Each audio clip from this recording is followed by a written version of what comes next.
Hello, everyone. I am Mariel Hemingway, and I am so happy to be here today. I'm super excited.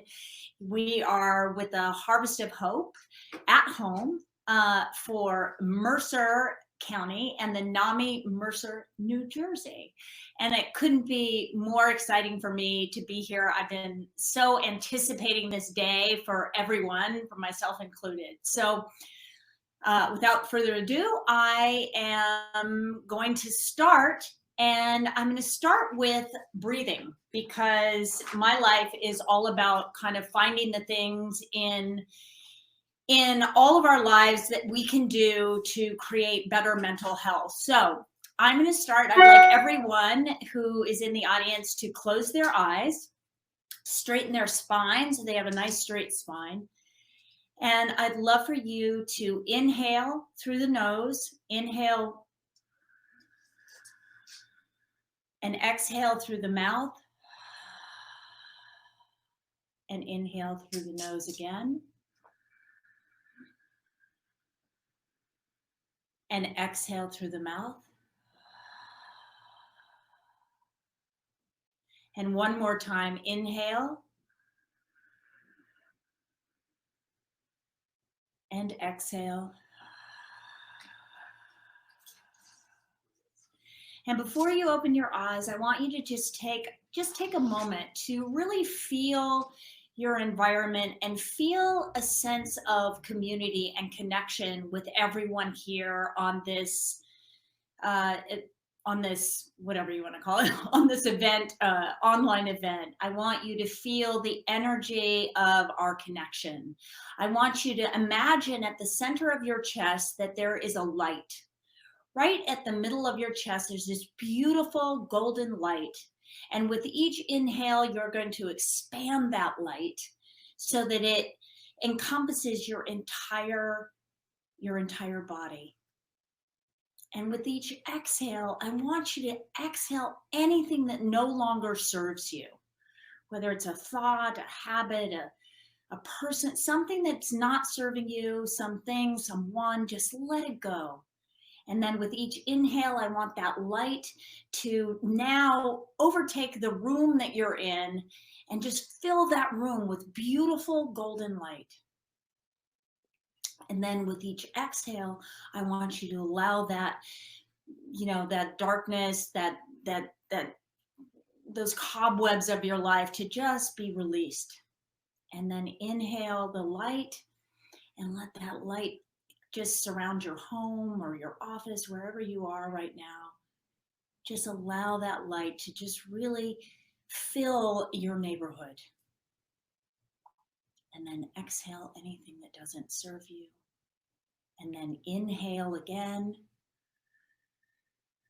expanding that light so that your entire state of New Jersey is now filled with a tremendous amount of light.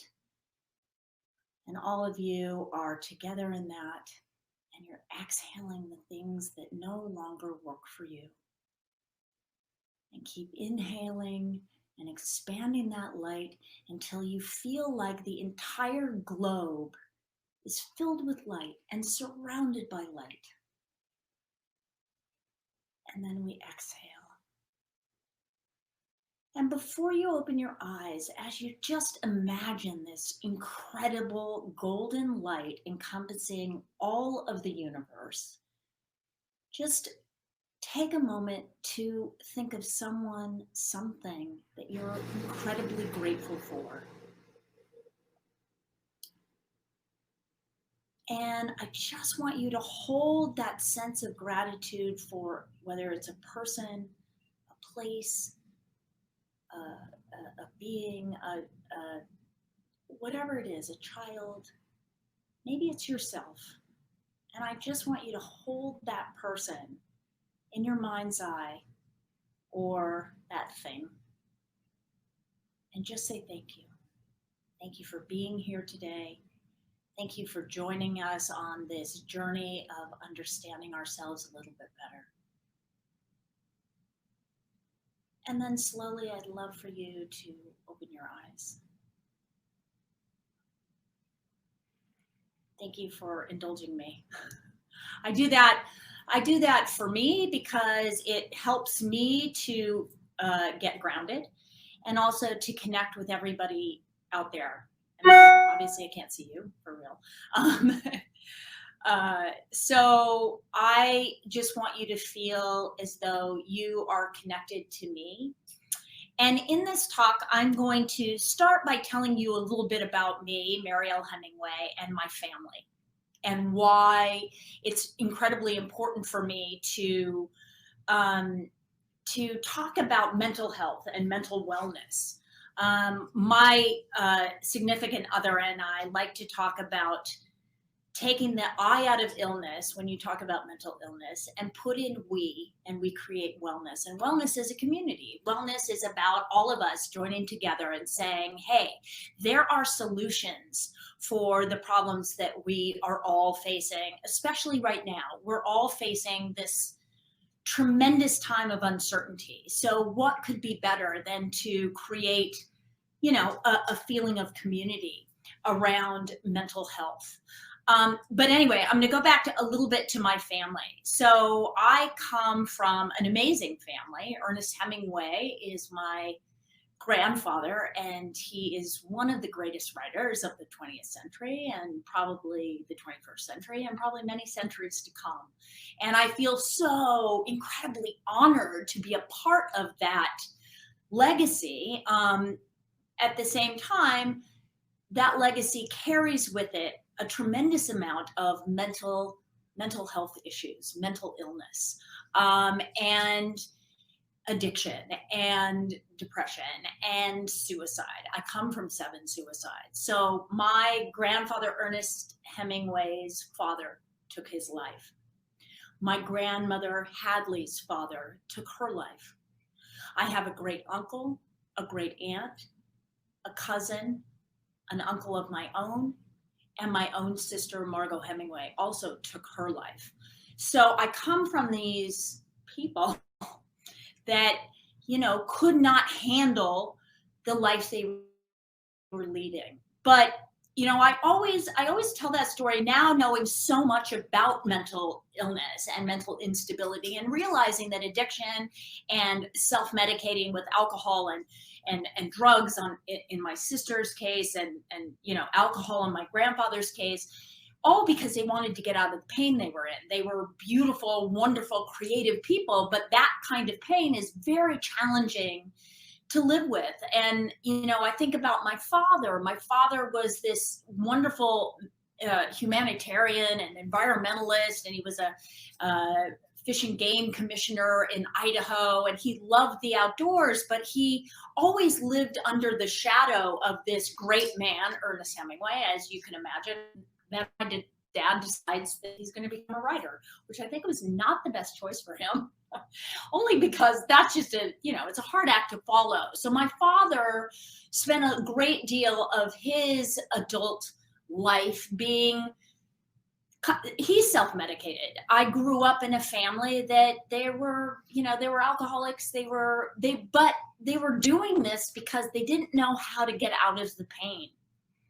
And that's a problem for a lot of people. We feel like we're alone. We feel like we're alone in our depression, in our thoughts of, I want to be out of here, whatever it is, whatever we have to deal with, there's this sense of isolation. And I think that's what happened in my family. There was this sense of, I can't talk about it. I grew up in the 70s, the 60s and 70s, when people didn't talk about this. I mean, we are so fortunate to be bridging this gap of communication with mental health now. And it's extremely exciting because we are able to come up with solutions. I have created a foundation called the Dead Poets Foundation, which is, it's really just about being a resource for places like Mercer NAMI to be able, we can say, hey, if you live in New Jersey, here's your go-to place. If you're in Idaho, here's your go-to place. We want to become a resource and a place where we bring up the things that we can do personally in our own lives that makes a difference. It just, so for me, anyway, back to kind of my story. My parents were drinking and not dealing, not communicating, and just being a little bit difficult to deal with as a child. But of course, they were my parents and they were my sisters, and my sisters were a lot older than me. So for me, that was normal. So what I did in my childhood is that I decided that I was going to be the person who was going to fix everything. So I have these two sisters that are wild and crazy. My oldest sister, who's 11 years older than me, when I was very young, 8 years old, 7 years old, she's 18 and she's taken drugs, and it turns out that she was schizophrenic, but nobody knew it. And at the time, it was just like they didn't want to talk about it, and they would send her off to a mental health, a mental institution. And they would tell me at my young age that she was going off to college, and yet we'd go and pick her up, and there were bars on the windows of this strange place that we were visiting. Anyway, I grew up in this house of like drinking and confusion and sadness and scariness and whatever else it was. But I still kept thinking, I love my family, just like we all do. We love our families, and we want to do well by them. We want to fill them up with, we want to show them that there's more to life than being sad or upset. And, of course, I thought my sister, I didn't know that she was sick. I just thought she was eccentric, and I thought she was like a fairy, and I didn't know. Then my other sister, who was 7 years older than me, she began early on, like 13 years old. She's starting to drink. She's starting to party and do all kinds of wild and crazy stuff. And, I just watched this family trying to exist and create a life that they could understand. So me at 7 years old, when I would wake up in the middle of the night after they'd had a party, and I would clean up the drinking glasses and the broken bottles of wine, and sometimes the blood that was on the wall because there was my mother or my father got upset and threw a glass and somebody got cut. And I'm saying those things not to say, oh, my poor life. I'm saying them because I didn't know anything different, number one. And number two, I thought, well, I'm going to clean this up. And I literally would clean this up while my cat Kitsy would watch me from like next to the fireplace. You would watch me cleaning things up. And I would think to myself, if I can clean this up, we can wake up and we can start a new life. So it started very early on, like 7 years old. It started that I wanted to be the fixer. Cut to many years later in my life when I started making movies, and then my mother gets cancer and I become a caretaker for my mother. And these were the reason why I'm telling you these things. This was my survival technique. This was how I was going to make everything better in my family, but it was also my way of surviving. And it kind of explains where I end up in my life. So my mother has cancer. I become a caregiver. I drive her to Boise, Idaho, which is 150 miles from where I grew up. And I would literally have to drive her when I was 11 years old because she was so sick from the chemotherapy and radiation. And again, I just thought, if I keep doing this, I can make a difference in my family's life. So then I start to make movies, which is, fortunate for me because it gave me a career. But, I made this movie with my sister, Margot, who had become a supermodel overnight, literally overnight. She was doing PR for Evel Knievel when he jumped the Snake River. I don't know if any of you remember that in the 70s, but he jumped the Snake River, and my sister went down to do PR or something. At least that's what she told us. And then we didn't see her for several weeks. She was, 19 years old at the time. And I am in the grocery store with my father. I'm in the grocery store with my father getting, food to make because my mother's sick. And we're at the checkout line, and you know how the magazines are all there. And I look over to this magazine, and there is a girl who looks an awful lot like my sister, but I didn't grow up with her having blonde hair. So she had bleached blonde hair, and her name is spelled different. So it's spelled Margaux, Hemingway. And I'm like, wow, that looks like my sister. I asked my dad. My dad's laughing. We read this article, and she's told this elaborate story about how my mom and dad were in Paris and they drank a bottle of Chateau Margaux and they conceived Margot. So anyway, that was her story, because her name was actually spelled Margot. Anyway, so that was the beginning of my sister's career. She became one of the biggest supermodels of the 70s and early 80s, which was extraordinary. And then she got a movie. She got a movie called Lipstick, and there was a part for a little sister, and she encouraged me to play her sister since she'd never acted before, and she thought it would be okay. Anyway, long story short, I do this movie. It's fantastic. But what's interesting about that time is that I felt guilty during that time because I had such a good time. Like, it was so exciting to be around other people that weren't drinking, weren't arguing, weren't doing things, and I didn't have as much responsibility to take care of any of these people. But my mother got very sick afterwards, and I felt so guilty because I thought that I had been slacking on my job and that it was my fault that my mother got sick. Anyway, I made another movie, and then I finally made this movie called Manhattan, which really kind of launched my career. And when I made Manhattan, that was the time I started to look at different people and how they were living their lives, and they weren't, I just would notice on a movie set that not everybody drank all the time, not everybody was unhappy, not everybody was throwing bottles or doing weird things. Now, of course, I wasn't in their real home, but that was my perception. And I thought, wow, I can't go back to the way things were. I just can't do it. I love my family, but I can't do this anymore. What I didn't know at the time is that I was really my cells were so filled with fear of becoming like my family. As much as I love them, and as I started to realize that there was that there were other people in the world not behaving the way they behaved, I was so fearful that I would wake up one day and I would be crazy like my older sister, and so ill behaved like my middle sister because she was the badly behaved girl.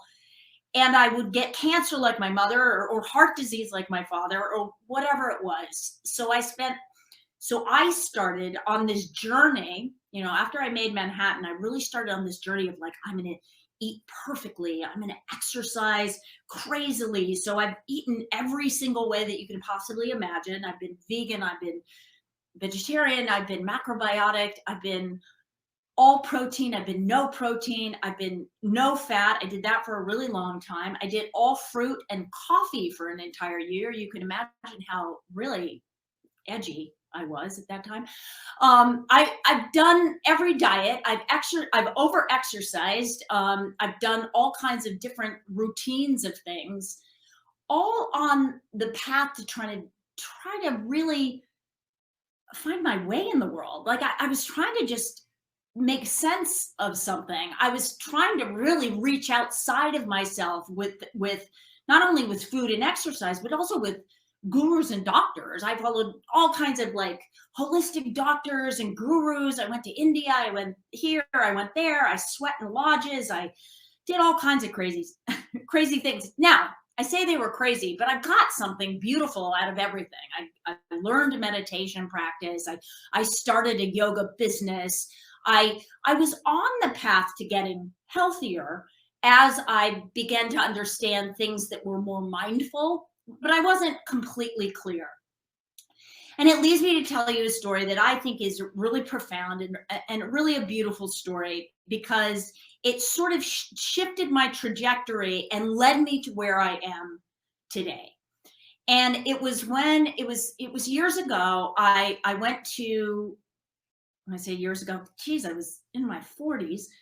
And that was years ago. That's really sad. But anyway, years ago, I went to India and I met with His Holiness the Dalai Lama in Dharamsala because he can't be in Tibet, and it was in his home there. That I got to have a private meeting. When I say it was a private meeting, it was, 10 amazing people and me. And they were 10 people who were like working in very high-end magazines and the New York Times, whatever they were doing, they were doing it at a high level. And I was just like, oh my gosh, I'm just really happy to be here.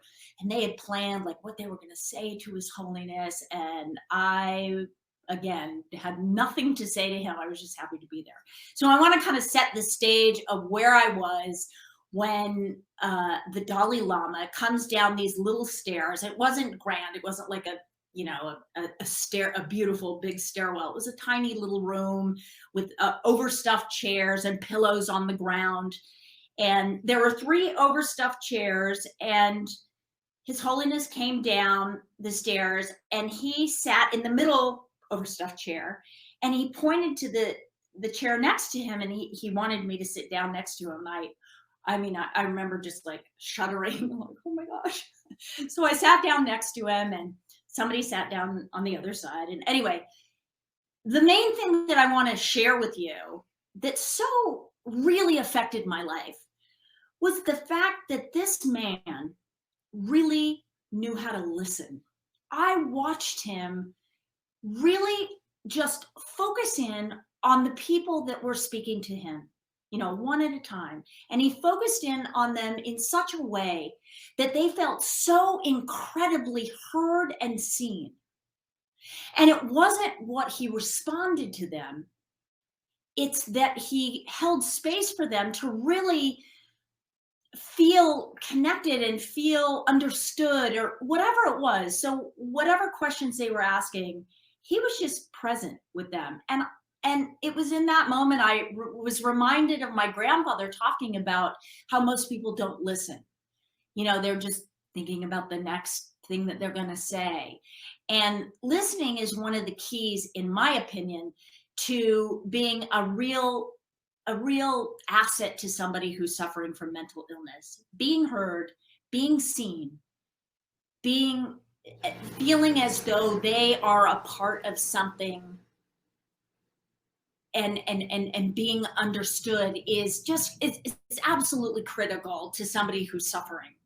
And that I learned from him. And then I was starting to get up from my chair like this, and he put his hand on my hand, and he looked me in the eye, and he said, "You're okay." And it was in that moment that I, first of all, realized, oh my God, I am okay.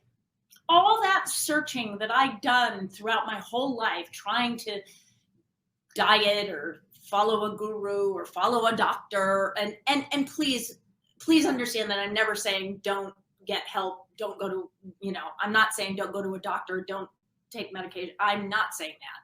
I'm saying that when he did that, it opened my eyes to the understanding that we know inside of each and every one of us, we know what is right for us.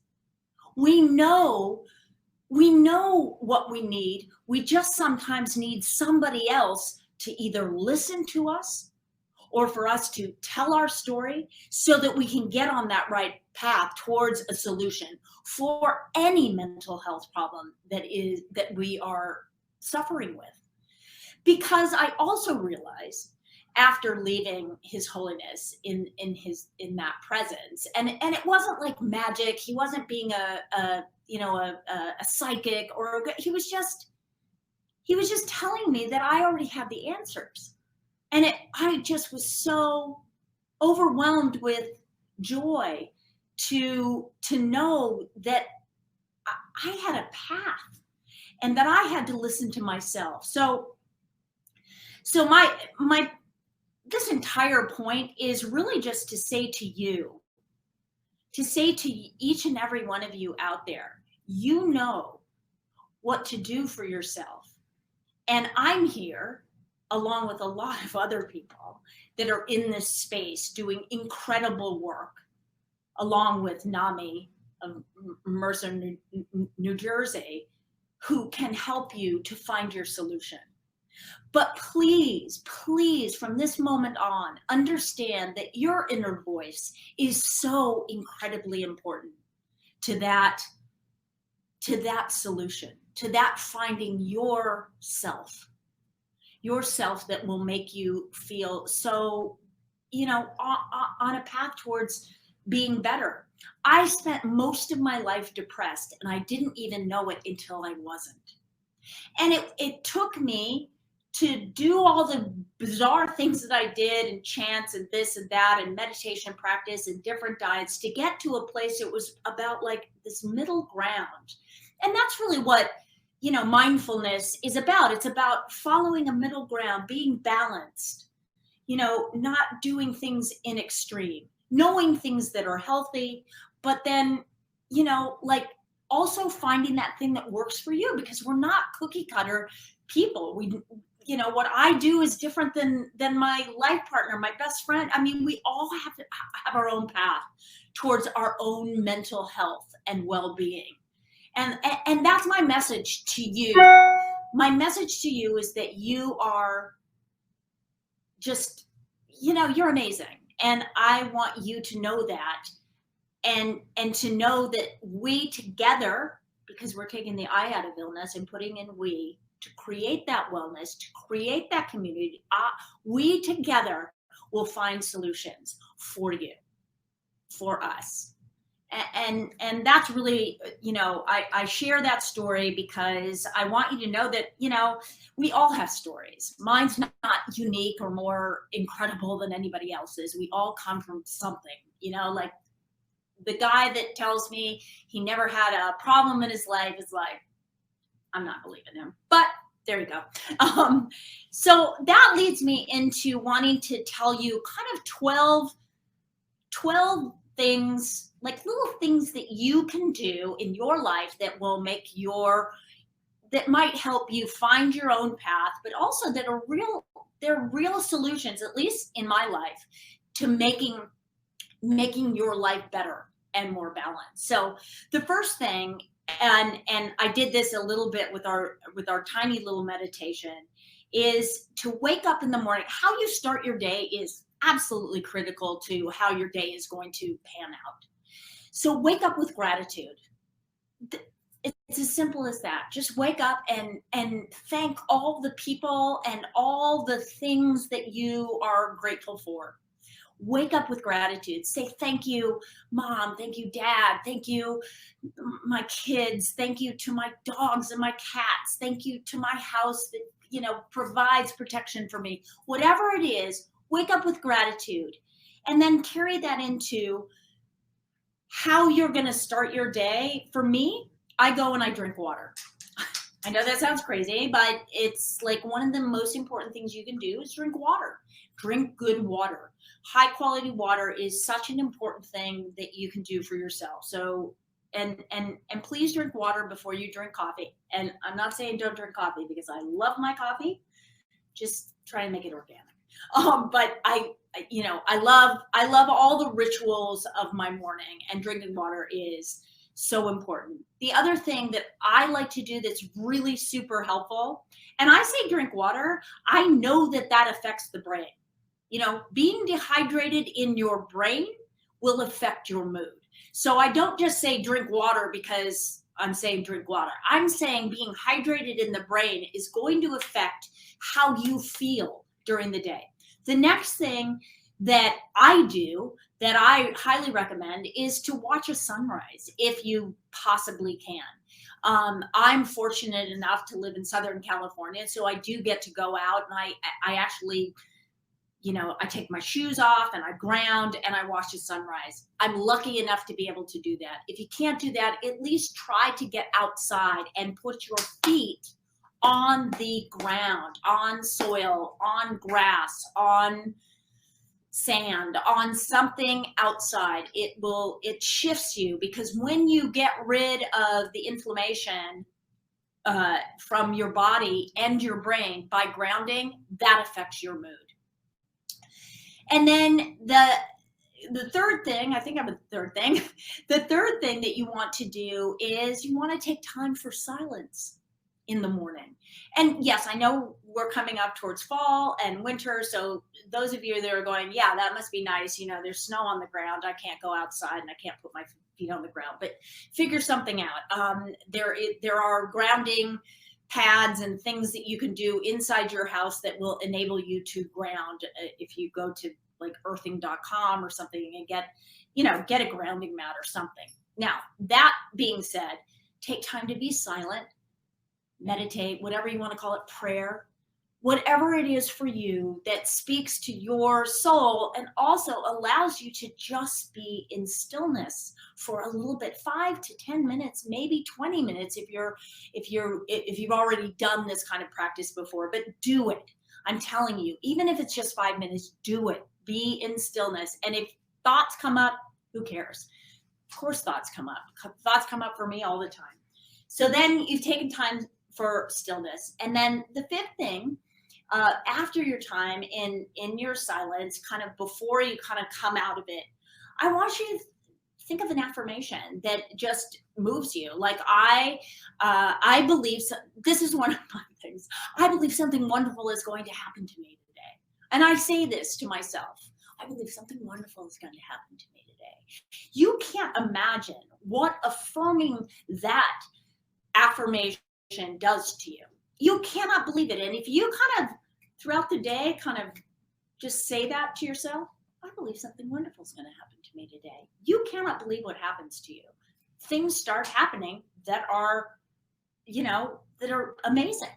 And then the other thing that I do in my life is I make the mundane, especially now during COVID and we can't leave the house and, it's like endless days of doing the dishes and the laundry and folding the laundry and making the beds and doing the whatever mundane chores that we have to do.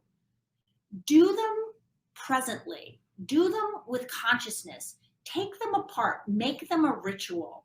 When I fold laundry, it's like very zen for me. When I wash dishes, I think, all right. Sometimes I'm like annoyed by it. So when I brush my teeth, I try to really do the silly, mundane things that we have to do every day and do them with consciousness. You can't imagine how that helps balance you, because it really does.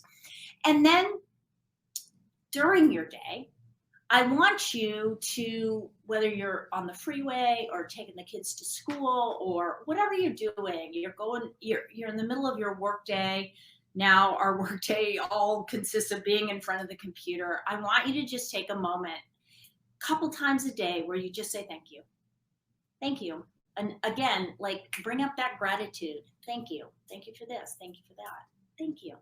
Something you find a dime on the sidewalk. Thank you. Thank you. Really see where your life is actually there for you, where the universe is actually providing for you if you're willing to be present and open your eyes to it. And then one of the things that happens, especially now, this time of masks, and we don't know what's going to happen. We don't know what's going to happen in the fall. We're scared. All of us are scared, whether or not you're suffering from mental illness. There's anxiety involved in that. When you feel those fears come up, I want you to say to yourself, I like myself. I like myself. I'm okay. Just like the Dalai Lama said to me, I'm okay. I like myself.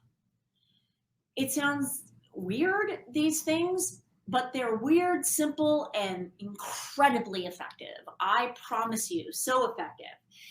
And if you possibly can, go outside into nature. I mean, just go outside. Nature is one of the biggest healers. For me, I grew up in Sun Valley, Idaho. Yes, it's, I think, one of the most beautiful places in the world. So I was really fortunate. And I'm fortunate now because I live in a place where I can go outside. But nature has this way of just like even if it's just your backyard or a neighborhood street and there's some trees, just really just take a moment to like really see how nature is there to serve you, and also be thankful to nature. The other thing is really be conscious of your food.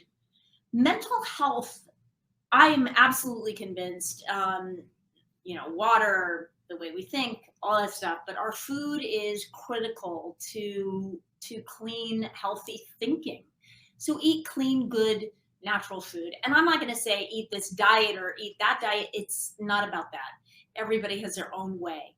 But don't eat processed food as much as possible. Try to get chemical kind of over processed foods out of your diet if you can. And if you can't do it all throughout the day, at least change your breakfast. If you can change one thing, it really will have an impact in your life. And then throughout the day, take self praise breaks where you just say, I'm cool. I'm a good person. Again, I like myself. Because anxiety has a way of like ticking at us and making us feel like completely disjointed and like I can't go on. So those are the moments that it's like taking a moment to count or do something. Breathe through the nose, inhale and exhale and go, I like myself. But try, and I want you to consider thinking about nasal breathing. I know it sounds kind of really off the wall, but breathing is important. Most of us don't breathe.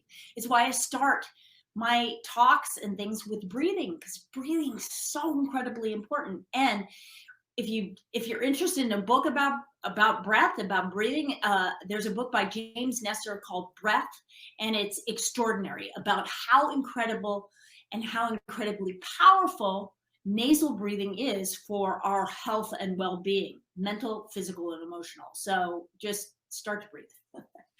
And then, the final and most, really one of the best things you can do if you're feeling really crappy is to do something for somebody else.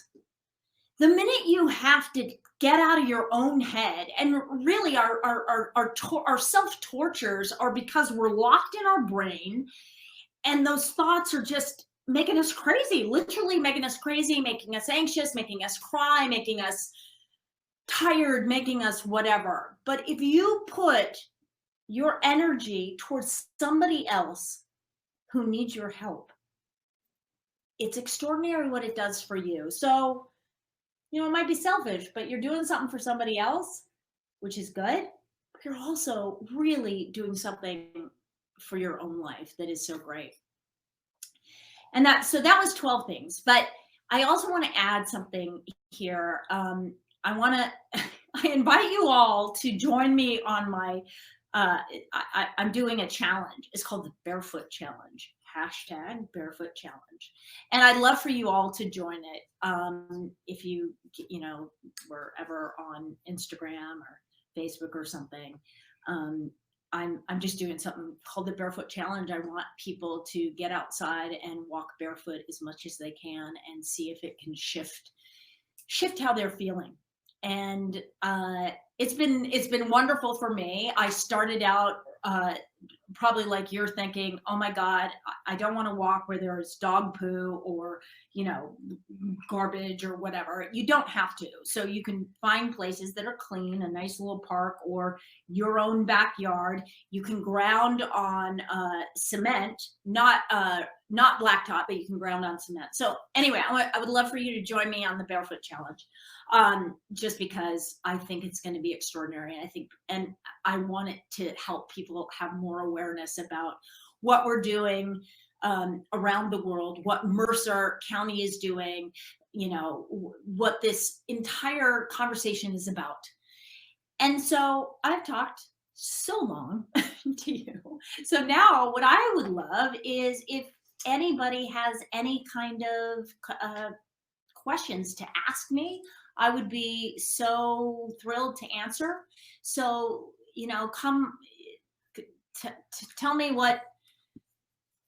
if you have some questions. Let's see. I'm going to the Q&A. Oh, good. Okay. Hi, Mariel.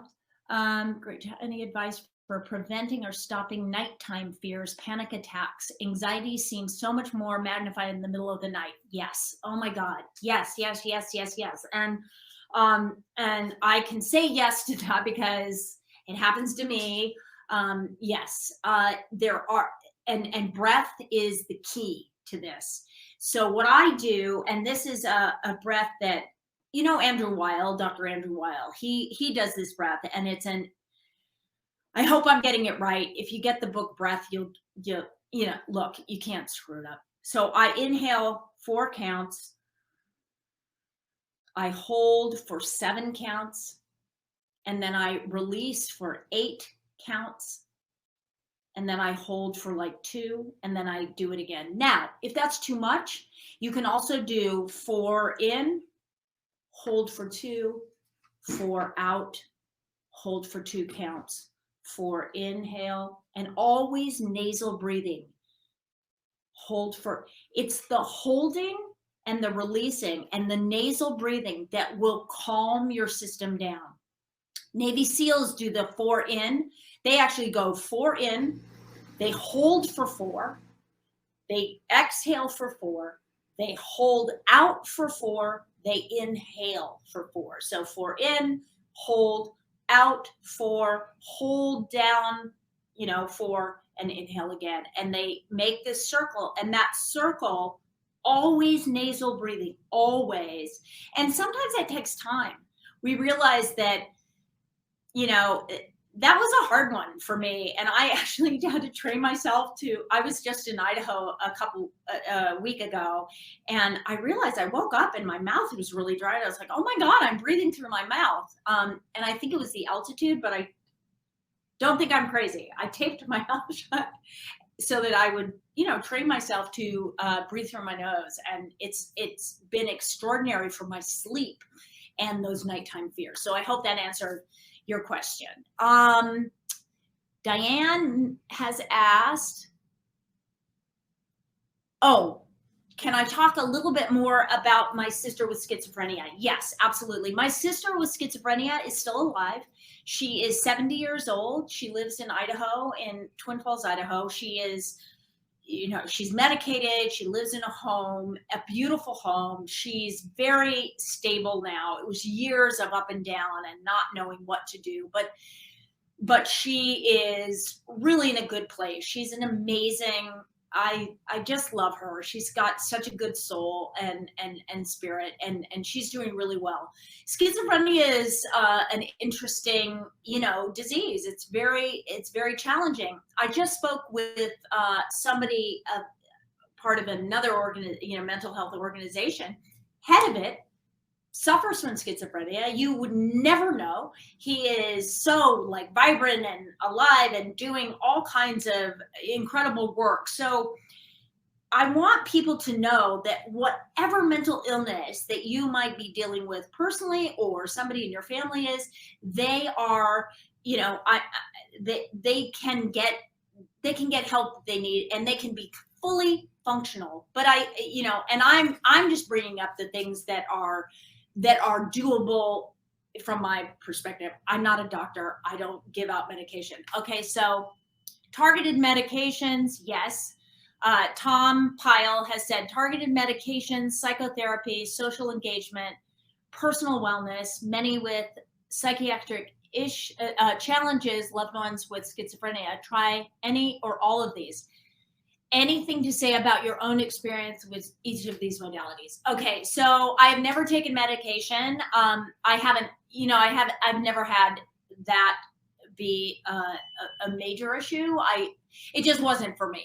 I was fortunate enough to be able to find my tools within the life that I lead, but I lead a very, very clean, like my diet is very clean. And, I am adamant about my life. When I gave you those 12 things, those are 12 things I do every single day. And I know that keeps me in line. And I am never saying that that's the only solution, because you are correct about that. But I'm not taking, I have done therapy.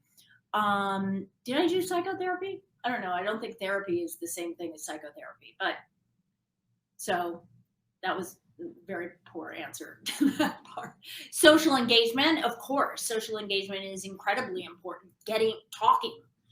That's why I tell my story. Every time I tell my story, I learn something new about myself. And my personal wellness I shared with you. So thank you, Tom, for that. Guru Chada, thanks so much for the tips. What are the top 3 actions that help you be resilient despite your extremely challenging family environment? Well, I think that probably when I was a kid, not having all the tools that I have now, as a kid, it was because I lived in the most beautiful natural environment I could possibly imagine. So being outside in that natural environment was my saving grace. So that was the top thing, exercising in that environment. My mother actually was an incredibly good cook, so I ate very well, and I think that helped me balance my family so much. Let's see. How can family caregivers empower and not enable their loved ones with mental illness? This is a incredibly good and important question, because being a caregiver with somebody with mental illness is extremely challenging, especially when, like, with bipolar disorder, there's ups and downs, and when they're up, you don't know what the heck's going on. I don't know. It can be super challenging. I just think that we have to forgive ourselves for when it's too much, because we can't do everything, and you also you can't really fix another person. You can guide another person towards their own understanding of their own problems, but you can't really fix another person. The best thing that you can do as a person who's a caregiver is take care of yourself as best as possible to be that example. And then the caregiving becomes, you have to draw limits, because sometimes it does become overwhelming. Let's see. Yeah, before I go on to another question, I do want to mention, the disconnect that has happened through COVID-19. People have felt socially disconnected, and that, to your question, Tom, it's a problem. We feel, or not to your question, but the point of social engagement, we feel so disconnected because we can't connect with people. We can't hug people. We need touch. We need to interact with people. So that is a big issue. It's why we do have to reach out to our good, close friends that we can be in contact with, because it's important for our mental health. It's important to have social engagement. I just wanted to get back to that because I think that was such an important point. Karen Marquis, what's your view of the relationship between creativity and mental health? This is perfect. So I have created, along with my partner, Nico Carpinelli, a foundation called the Dead Poets Foundation. It's really kind of based on creativity, being one of the big things that we're going to offer up as something that we want people to do. So we're gonna, and we have just started, so we don't have all of this online yet, but what we want to do is create, a space for people to, send us pictures of their art, because creativity is powerful medicine for mental health issues. So that's such a good question. I really appreciate that, because I think creativity plays into, whether it's art, whether it's writing, whether it's singing, any kind of creativity where you're, you get the brain out of a rut. And that to me is super, super important.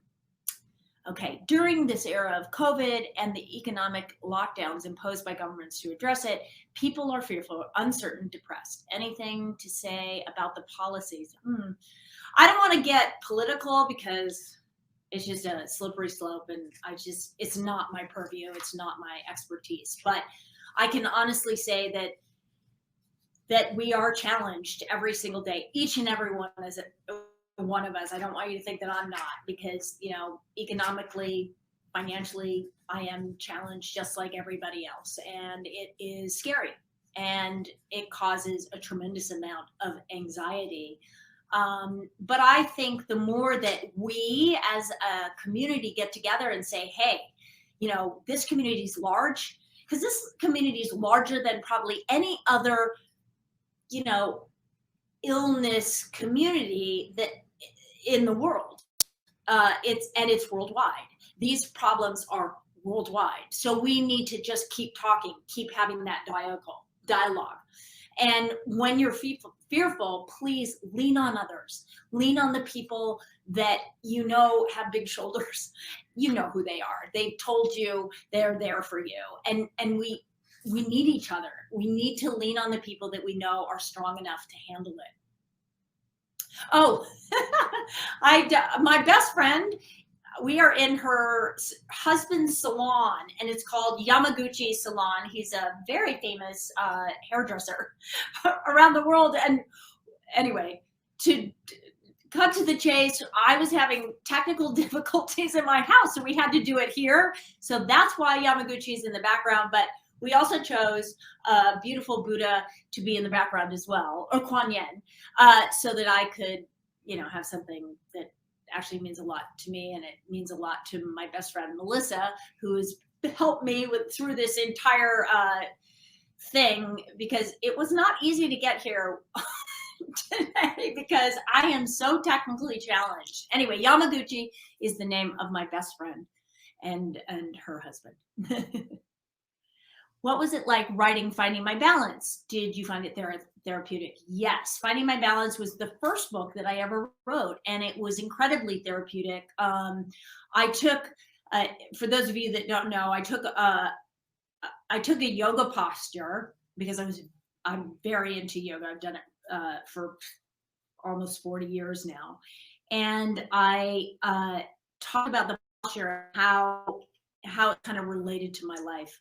And it was incredibly therapeutic. And then I went on to write other books. I wrote Healthy Living from the Inside Out because I knew lifestyle was so important. My ex-husband at the time had very bad cancer. And so lifestyle became very, very important.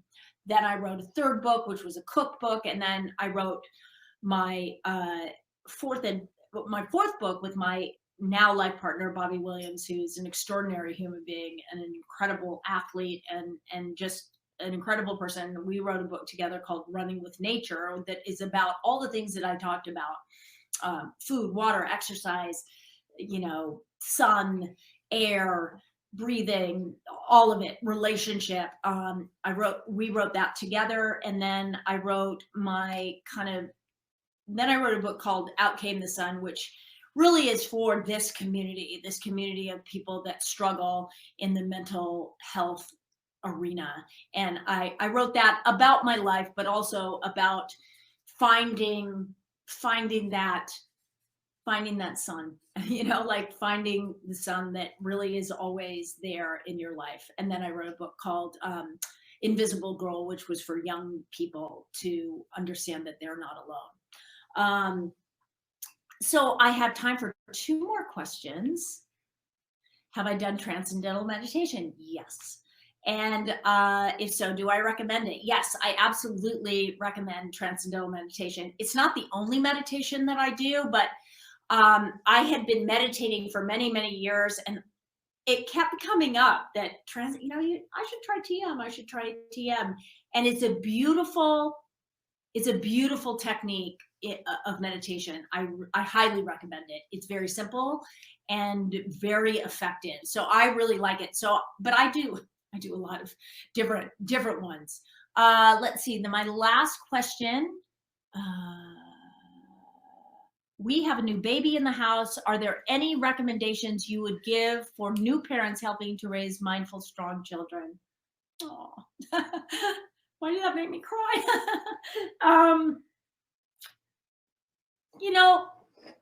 I don't know why this is making me emotional. I love that question because our children are so important, and we're giving them a very strange world.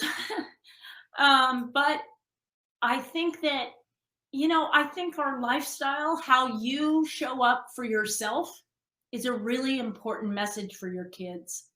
You know, I know it's a new baby, so that's a long time of them just relying on your beautiful love and anything else that you have to give them. But as they get older, I just strongly recommend that keeping them mindful is keeping yourself mindful. Keeping them strong and solid in their ability to understand the world is by praising them, loving them, and showing them that they are strong and good. I think that the reason I struggled so long and searched for so long is that no, and I don't blame my parents, because it was just a different generation. Is nobody said what was going on. I think being honest with your kids about, your heritage, what you grew up with. The one thing that I did with one of the things that I did with my own two daughters, who are now in their 30s, is that I told them about their legacy. I told them about suicide. I told them about addiction. And I said, look, I'm not going to tell you how to live your life. I'm just telling you that this is how we have, this is what you come from. So choose your path wisely, because I think that's the best thing that you can do. And that's, I think we've come to the end because I talk so much. um, Thank you so much for loving yourself, for showing up today, for supporting happiness and good health and wellness, and for supporting Mercer County and this piece of NAMI in New Jersey. I'm really honored to have been able to speak to you tonight, and thank you so much. I couldn't be more excited to have shared a bit of my journey with you all. Thank you.